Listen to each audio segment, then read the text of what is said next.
Alrighty, welcome everybody. Today's stream I'm going to actually be explaining several aspects of the game, including covering over the engrams, strikes, PvP slash Crucible, Gambit, Nightfalls, adventures, the multiple vendors, explaining the raids, and pretty much what the season tab in your director is for. So, let's get started. Nobody knows how long it was The game is pretty much a first-person shooter type game. You have multiple vendors within it. One of them I'm running to right now is basically the vendor you go to talk to for strikes, Zavala. You'll get multiple missions and quests from him, things that you do for gear, for weapons. You can actually build up tokens from him, and you'll get different gear as well.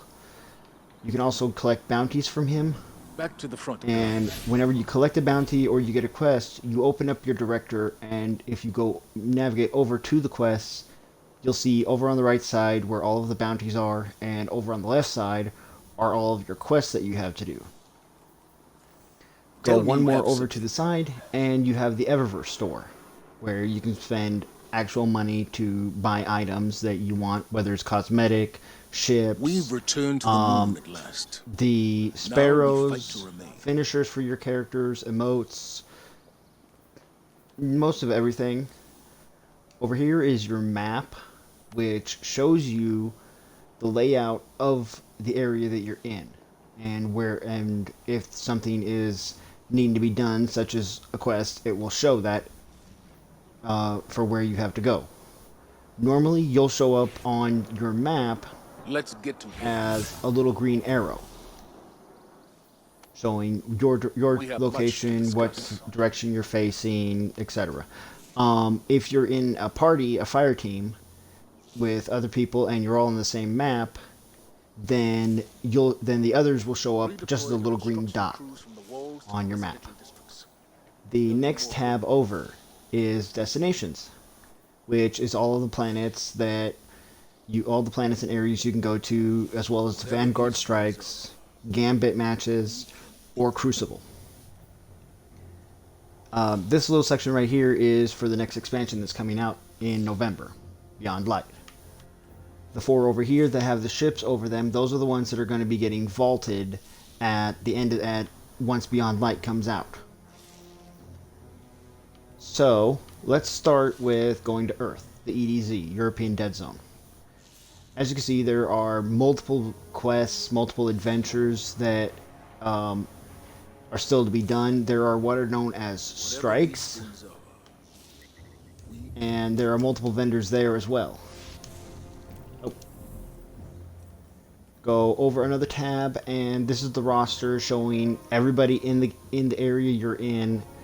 All of your friends that are online right now, as well as if you're in a clan on Destiny 2, that it will show the list as well, whether they're online, actually in the game, and what they're doing at the moment. Go one more tab over, and you're into the Seasons tab, which shows all of the gear and everything that you can get throughout the season. The bottom row, which is the blue row, that is for people who have the season pass, and that does come with more gear, more stuff than the regular players would get. But it doesn't mean that you don't get all the same stuff. You just have to work a little harder to get some of the things, such as with this season, the Wither Horde. The season pass, you get it. They get it right away. They get the new exotic weapon right away. The normal players, they have to work all the way up to rank 35 before they can get it. There is some stuff Season Pass gets that regular players do not, such as with this season, Ghost Shell and a Sparrow, as well as a cosmetic skin for Wither Horde and an emote. Now, if we go over into our character screen, this is where we can see everything that our character currently has and that they're carrying, including you can see what your light level is, which is how powerful you are.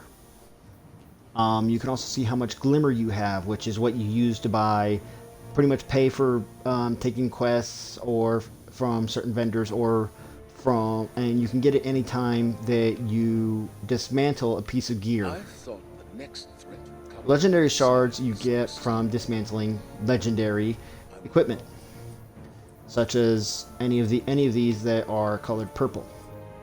The ones that are colored blue and blue, green, and white, the blues give you only glimmer.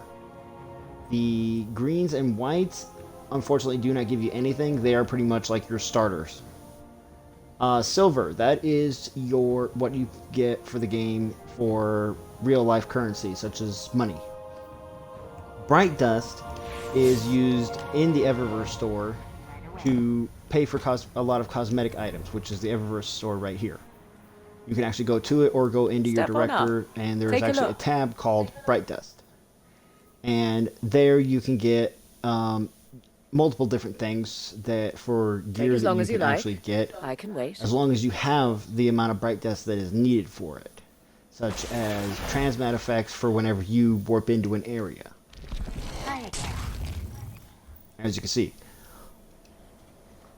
The Postmaster, which is right here, anytime you complete an activity, if you did not pick something up, such as an engram or a piece of gear, then the Postmaster will have it.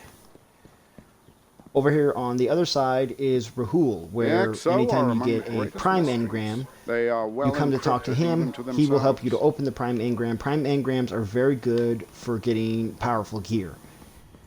You have your vault here, which you can place things into. I'm not sure what the limit is. I've heard it's like 500, but then again, I admit I don't know for certain. Shax is over here. He is the vendor for the Crucible, which is PvP. Here you can get quests, weekly bounties, daily bounties from him. You can also get miscellaneous items such as badges, unless you already have them in your collection, or emblems if you already have them in your collection, and a ghost shell, as well as consumables which give you and your party that you play with, which are random people in Crucible. If you do that, they will get a gift of Crucible tokens at the end of the match. Over here on the other side of the vault, you have Banshee. Sure. Which he is the gun vendor basically, and he also has bounties, as well as material exchanges for mods for the armor, upgrade modules to pretty much like if you like a piece of gear, you can use the upgrade module to keep that one and just infuse higher gear into it to give it a boost. Enhancement prisms, which are used for upgrading armor, as well as ascendant shards, which are used to masterwork the armor. Now we're going to go down to the hangar, and I'll show you the two vendors that are down there. And once I am done down at the hangar, I will fast travel over to the other section to introduce you to the rest of the vendors. And here in the hangar, as you can see, there is a quest icon. You have Amanda Holiday, which you can actually go and talk to. I don't know what will happen with her stuff at the end of the season once the new expansion launches, but you can play the legacy content such as the Red War, Curse of Osiris, and Warmind. Forsaken and Shadowkeep could pretty much be started right away as soon as you start a new game. If you also don't like the ship that you first start out with, you can come here and talk to her and get a different looking ship. Also, you can get a different looking sparrow from the one that you start out Guardian. with. Over here we have Saint 14, who basically is the one to run the trials. Which, if you played the first Destiny, from what I understand, it's basically the same thing. Of Saint 14. Now he's talking. No. You have come to take part in the trials of Osiris, have you not? To be formed into a blade of the light. I will help you achieve this. This is not Shax's Crucible, my friend. Saladin's wolves are nowhere to be held in my arena. Here you will fight together, or you will fail. We are pressed from all sides. This is nothing new. between Rasputin's guns and my training, you will become a beacon of the light. Shine bright. Soon, the darkness will have no shadows left to hide in. And as Saint 14 explained, Trials is basically another version of PvP, but it's done in 3-man teams that you actually have to put together. This one doesn't match you up with random people. You actually have to do it together with people that you're able to coordinate with. You have bounties from him as well. One of them is just completing matches and rounds. You get an engram from it that gives you a piece of gear from it. You also have multiple different bounties. You can get tokens for it from the bounties, which you can then turn in and get a piece of gear from him. You have the passages, which, as you could probably read, it grants you access to be able to play Trials. And if you can do a flawless run, which is get all 7 wins without a single loss, there is one that also allows a mercy rule that it forgives a loss per run. But if you can go flawless, you actually can go to the lighthouse, which is where you can get some very good gear, apparently. I admit I have never been, but Trials is not something that is for me, in all honesty.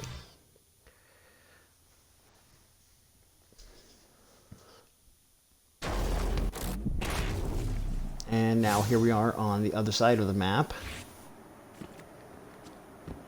And first, since I am right next to him, this is Benedict. It was started up as one of the vendors for Leviathan and Callus. He will most likely be going away, as well as another vendor that is on Nessus once the new expansion drops, because Leviathan is one of the things being vaulted. In here we have the Drifter, How you living, sister? He is the vendor for Gambit. He has multiple bounties, as well as bounties for Gambit Prime. As well as multiple quests, one of which it actually does give you access to a pretty powerful weapon. Sister. And during this season, you have the Recaster as well as the Umbral Decoder, which, if you have any Umbral engrams, you can bring it down here and turn it in, and it will actually give you gear in a shader. Don't die out there, sister. And is the only place that you can turn in the Umbral engrams. In here is the Black Armory, which is 801. I believe this content is going to be vaulted as well. I'm not 100%, but she is the vendor for the Black Garden. However, not the Black Garden, but the Black Armory. None can currently be sold. The Red War left us without a vital necessity, our forge. You know where to find me. And during that time, you could do multiple quests quests and bounties to get Black Armory gear. And we come up the stairs into the next area. There are technically only 2 vendors here, but only one of them actually does anything. The other one has not for a very long time, and I don't know why they haven't given her more to do. Here we have Hawthorne. You gonna hang out with your clan who today? is the clan vendor. And as you can see, I actually have an engram waiting for me. So all I have to do is accept that. As you see, it gives you a piece of gear and a shader. Careful out there. You can also take bounties and challenges from her, as well as picking up raid banners for whenever you go into a raid or in an area that requires a flag to be dropped for people to rally to and basically max out their ammo and max out their super. This is Ikora Ray. She has had quests before, but this is the only one she does now for is introductions, which is completing world quests, and it gives you a cache of resources. After that, no offense meant to her, she is completely and utterly useless. I guess it's official. And that is all of the vendors at the tower. The Prismatic Recaster also does, for this season, the Means to an End quest, as well as giving you bounties to gain more altered element. They have also brought in the Prophecy Dungeon, which is a fun dungeon, but it's better in my opinion to do it in a group, because if you're not prepared for it, you will have a lot of trouble. And as you can see, it has a recommended power level of 1040. That is why it's better to do it with a group. On Earth in the EDZ, it is actually going to be bringing the Cosmodrome in with the next expansion, and it actually has a raid on it that is going to be going away, the Scourge of the Past. Now, a raid is a group of 6 Guardians go in, and you have multiple sections that you have to go through in order to complete. And for most of the raids, every section gives you a chest at the end with engrams and gear in it.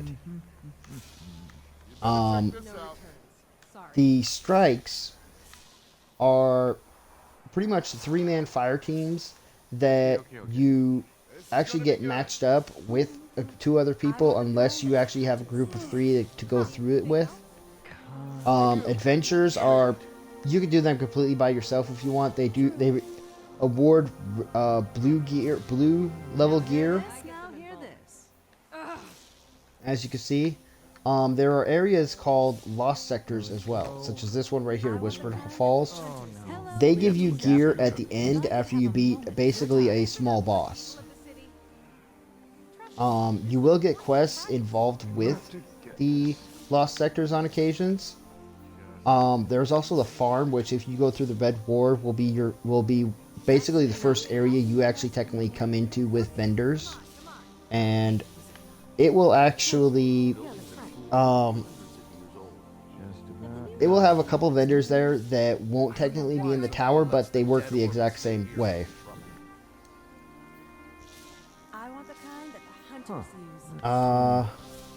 Mercury, as you can see, still has some adventures for me for my Warlock, as well as 2 strikes and another vendor called Brother Vance, which he has bounties for Mercury itself. Each of these vendors on the planets, they have bounties strictly for that planet and that location. The next planet would be Io. Mercury is small, but it does have some content. Io has a world vendor, as well as it right now, until the world is vaulted, has a quest for the Whisper of the Worm exotic sniper rifle. In all honesty, get a group together and you will do much better than trying to solo it yourself. The interference quest requires the quest that you get at the Prismatic Caster every week. In order to complete that, you have to complete that first, and then you're able to go in. You could talk to Eris once you've finished, and you can actually pick up a lot of lore from her. You can also pick up some gear during it as well. You also have public events, which are things that you go through. You go to them, you'll rally to a flag if you're there before it starts, and once it starts, you and whoever else is there actually battles enemies based on what conditions it has. There are multiple types of public events, and each one is different from each other. Mars has Anabray for the world vendor, as well as it has 2 world events called Escalation Protocol. They're both the same. You are battling primarily Hive on this planet, but there are Cabal as well, but not as much as there is the Hive. You have 2 events you can do on this planet in order to get an exotic weapon, as well as an exotic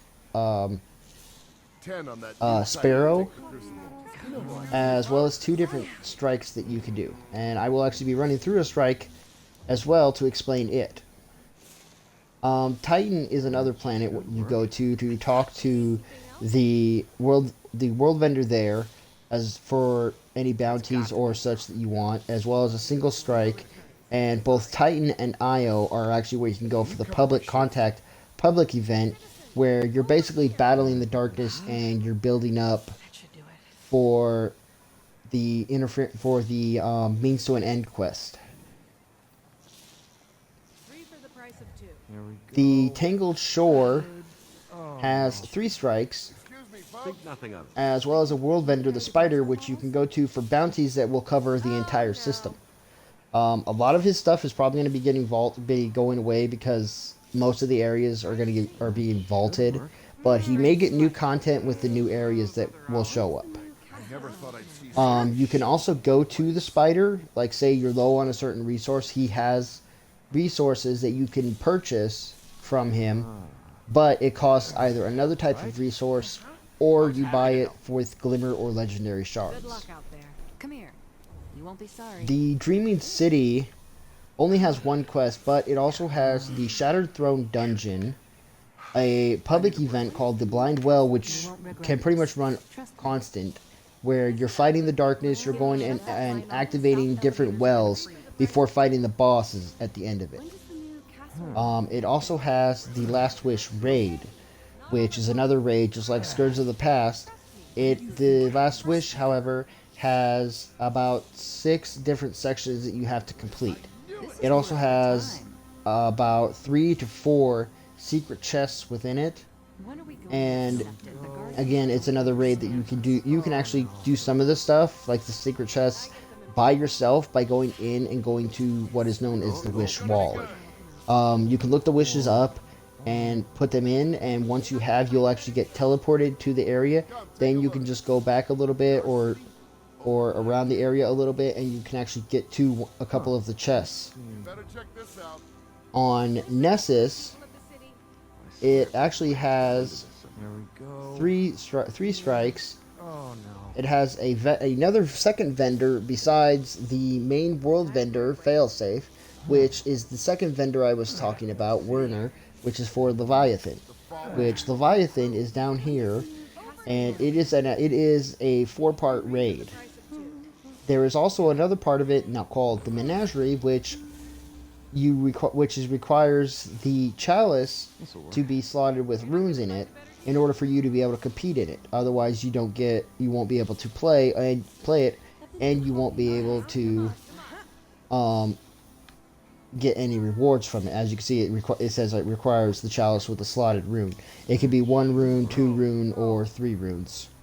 It actually has another section called the Tribute Hall, which you can go to and you can purchase tributes at it and fill it up, and you will actually, once you get up to about 25 tributes done, you can actually go through a quest and you'll complete it, and once you complete it, you will actually get a weapon called Bad Juju, which is an exotic firearm. On the moon is where you first meet Eris Morn for the Shadowkeep campaign, and she is another world vendor. Shadowkeep has nightmare hunts, as well as once you've completed the campaign completely, it will have recurring campaign missions for Shadowkeep. It also has the Pit of Heresy dungeon, which awards you pinnacle gear, which is always highest level gear that you can get at that point. Pit of Heresy, technically all the dungeons can be soloed, but you have to be very, very, very, very patient and very, very careful, especially if you're trying to go flawless in it. If you just want to complete it solo, I'll give you the warning now, you're going to die a lot. It doesn't matter, even if you're well over the 940 light level, or for Shadow Throne, the 750 light level, you are going to die, so you have to be as careful as possible. If you're with a group, not as careful, but it's still, you have to be careful. The moon also has the Garden of Salvation raid, which is a very time-consuming raid, especially if you're new. Technically, I have completed it, but I have not actually gone through every single encounter yet, Worth your time. because a lot of the encounters take time. and it takes a very long time to get through some of these. You have to learn the mechanics of each raid has their own mechanics, and it is tough to learn them. And at times it can get annoying when you know what the mechanics are, but you're still having trouble. In the Vanguard playlist, you can do daily heroic story missions, which are a set of story missions, as you can see, where you go through and it's put at a heroic mode, the heroic mode instead of the regular adventure mode. The Vanguard Strike playlist is where you can go through and get a pinnacle gear by completing 3 strikes with the current active element subclass. It is a playlist, so it will literally run randomly through any of the strikes. So if you want a specific strike, for something, even if you're not wanting the pinnacle, it's better to go to the actual planet and go to that strike specifically. But if you just want to play the strikes, feel free to play the strike playlist. It can be fun, but it can get tedious after a while if you're trying to get after one specific strike that you love.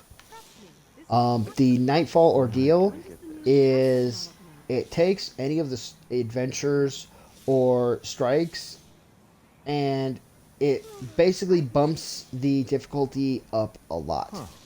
It's also a scored, so once you reach about 10 to 15 minutes inside of it, it will start actually reducing whatever score you have. And you'll actually start losing being able to add to the score. So I believe it's about at 16 to 18 minutes, it actually drops the score multiplier to 0, which means you will your score will actually start going down without you being able to buff it back up. As you can see, you can complete it 3 times, and you'll actually get some gear. And if you get 100,000 score on a Nightfall Ordeal, then you will get a pinnacle gear. There is also one that you can modify for difficulty yourself, just called a Nightfall, and you can get that item from Zur, which will be back the next weekend, this coming weekend as of this video, and I don't know where he will be. He currently was on Earth at the time. Gambit has 3 different modes, technically 4 different modes. All the PvP types have a private match you can do. There's also Gambit, which is a 2 to 3 round game where you and 3 others compete against another team of 4, and basically who can deposit motes, which are dropped by enemies that you kill, and then you put them into a bank, and once either side dumps enough into the bank, they have to then destroy the boss, which is called a primeval. Whoever wins 2 out of 3 rounds is declared the winner. Gambit Prime is the same concept, except there's only 1 round, winner take all. Come back anytime. There's also the Reckoning. You do need to have at least a weak synthesizer, as you can see. My Warlock does not. And you go and depending on what tier you go into. As you can see, it has 3 different tiers. Depending on the tier you go into, you will have different modes that you have to go through for it.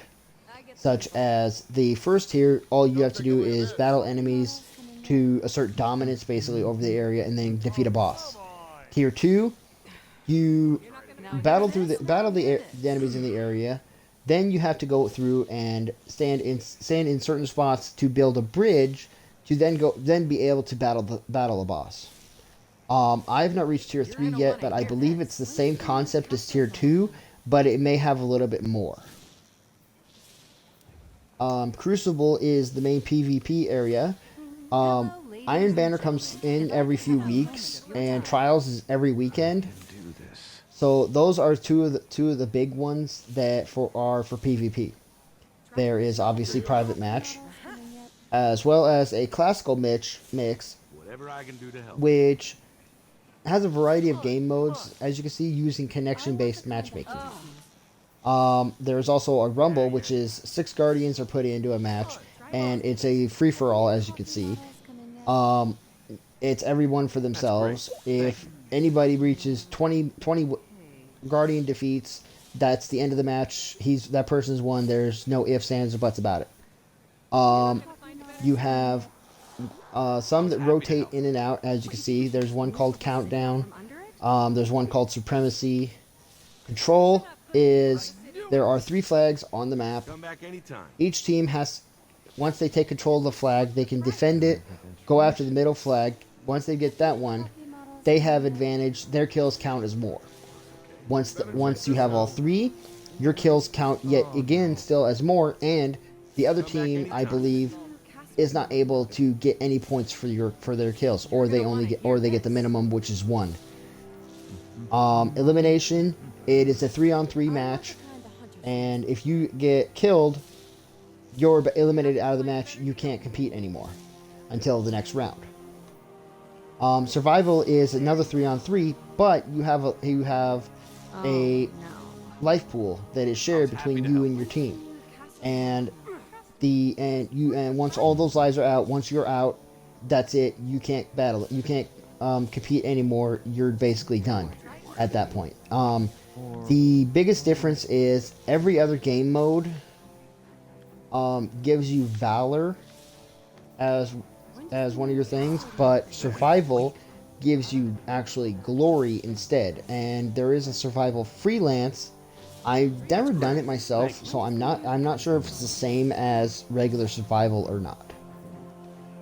But alrighty. So I will go into a strike in order to let you see what it is like. And now, once you load into a strike, what you're doing is you are waiting to be joined up with 2 other people. The strikes are not able to be done solo. You do something like the strikes if you go through the campaign, but afterwards it's pretty much strictly done by by matchmaking with guardians, as you can see, and I've already found a group. The one downside to doing it this way and not joining with your own group is you could start literally anywhere in the strike. You could start at the beginning with them, you could start somewhere in the middle, or they could already be at the boss and you start right there without seeing any of the rest of the strike.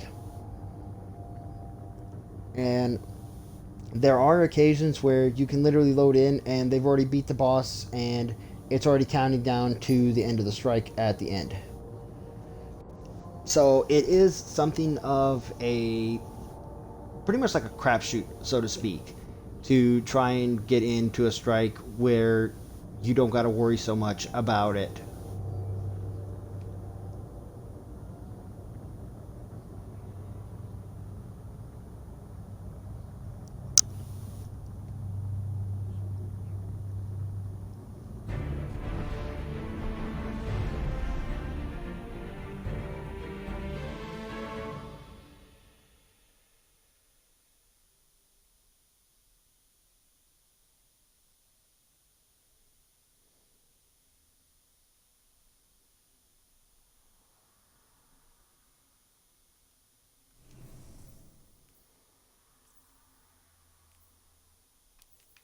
Oh yes. Also, in your character screen to the right, you can go into your inventory and your settings. Your inventory is where a lot of your stuff is, and we are actually starting at the beginning. And you can basically pull out your sparrow for most of them, and then you're just basically going through. Welcome to Operation Stormcoat Guardian. The Taken have deployed shielded blights and other defensive measures across this area. The local hydro plant is under their control. Watch out for Fallen as well. They get their arms in everything, don't they? It appears we're not the only ones with interests in this region. And as you heard, that they actually have stories for the strikes. And you have 3 different types of guns technically that you could use.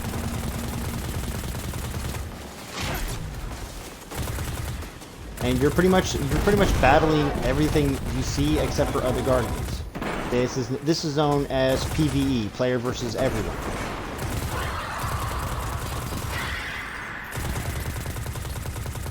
And the ones I'm battling right now are known as the Taken.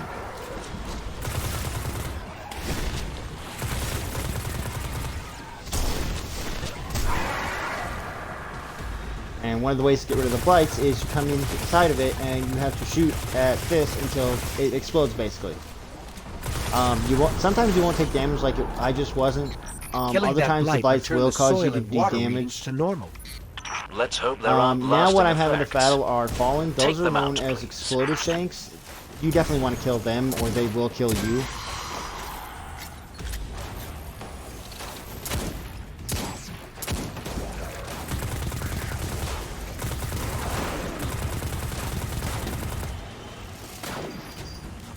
And one of the good ideas to do, especially when you see that there are enemies sniping,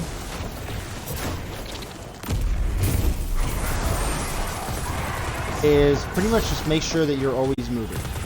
Don't stand still in one spot too long, or like that just happened there, you'll get shot.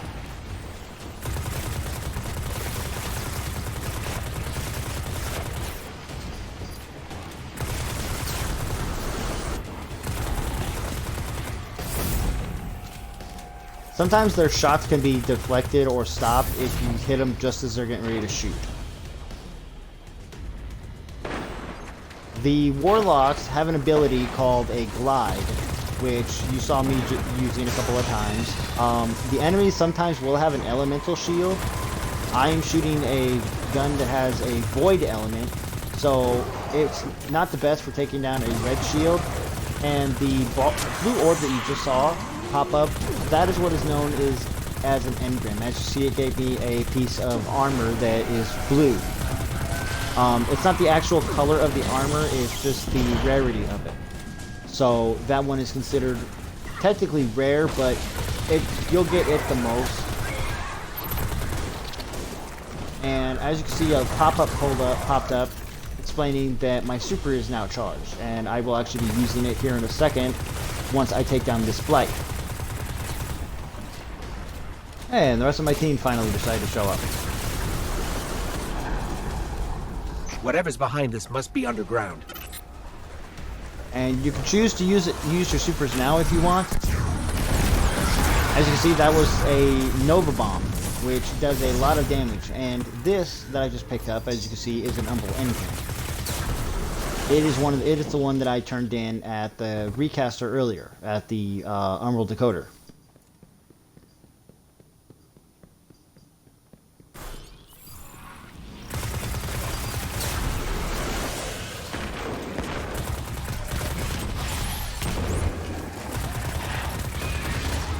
And these are the Taken Thrall. They are one of the most annoying enemies in the game, in my opinion.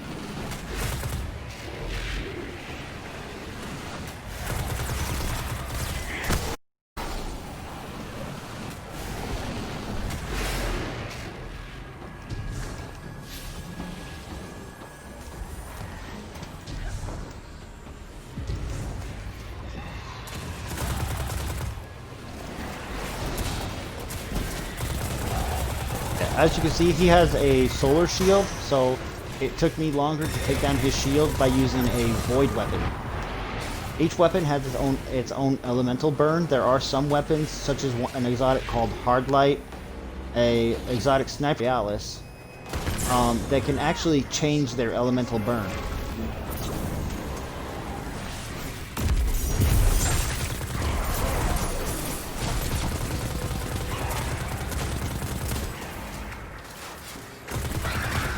And whenever you run into one that has the same shield as what you're shooting, it will actually cause a small shield explosion and actually cause some extra damage.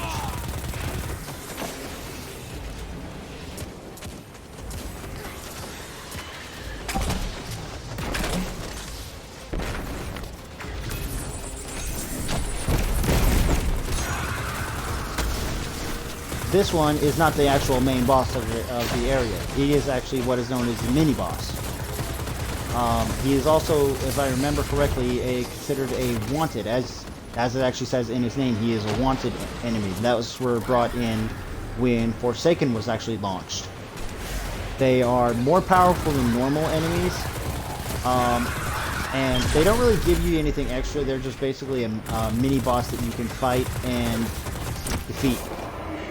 You can do finishers once they have that small orb pop up above their heads.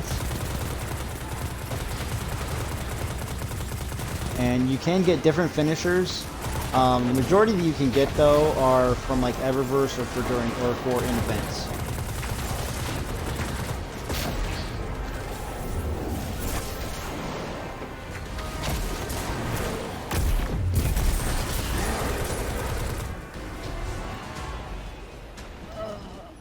And I don't know why I didn't make sure I was actually going into the right spot there.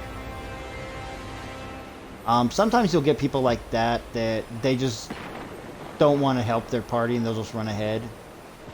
I think he finally realized that we weren't there, so he came back to get us, or at least that one.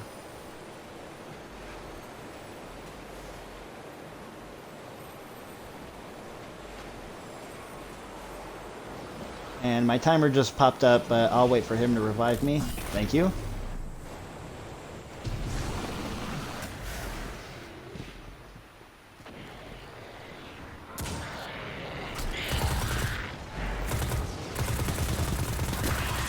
Sometimes you'll get a strike like this where it has multiple types of enemies in it that are actually battling amongst themselves, but they almost always, whenever you come into the area, they'll ignore each other and start attacking only you. It's a little annoying, but if you need kills, you need kills. It's honestly one of those things that it's not really worth complaining about. Your super can recharge depending on your intellect stat. And some of the enemies, some of the taken enemies are able to shield the others from being able to take damage. And those are one of the ones you want to try and take out the most, which are the goblins. Because if you're battling a boss and there are goblins around, they will guard that boss, and you will not be able to harm him regardless of what you do.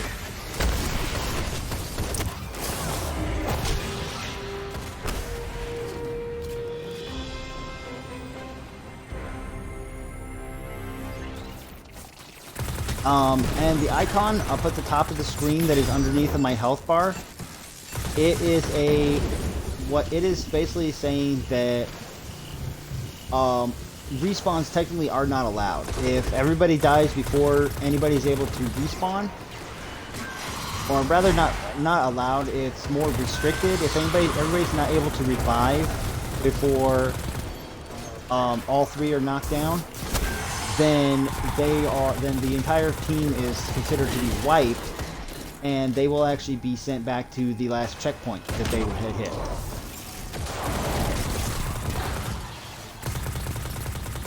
And now we are almost to the end of this strike. This looks much worse than I was imagining.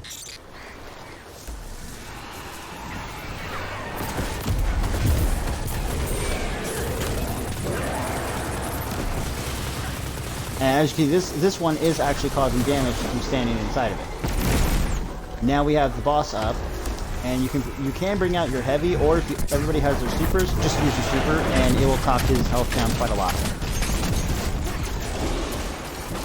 This is one of the easiest bosses, technically, if you want to learn to strike yourself.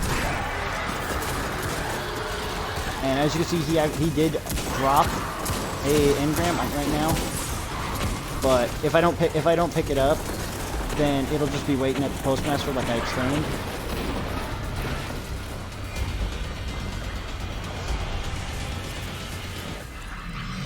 And once the strike is over, this will actually open up, give you Compromised gear. a Red Legionary.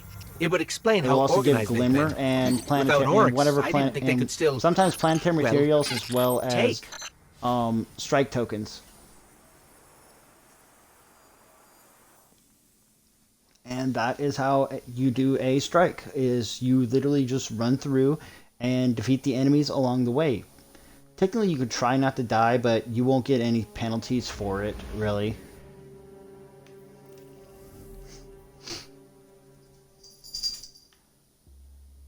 And that is everything. I hope this was informative. I hope it helped at least a little bit. If you have any questions, go ahead and feel free to throw a comment down, and I will answer them in another video.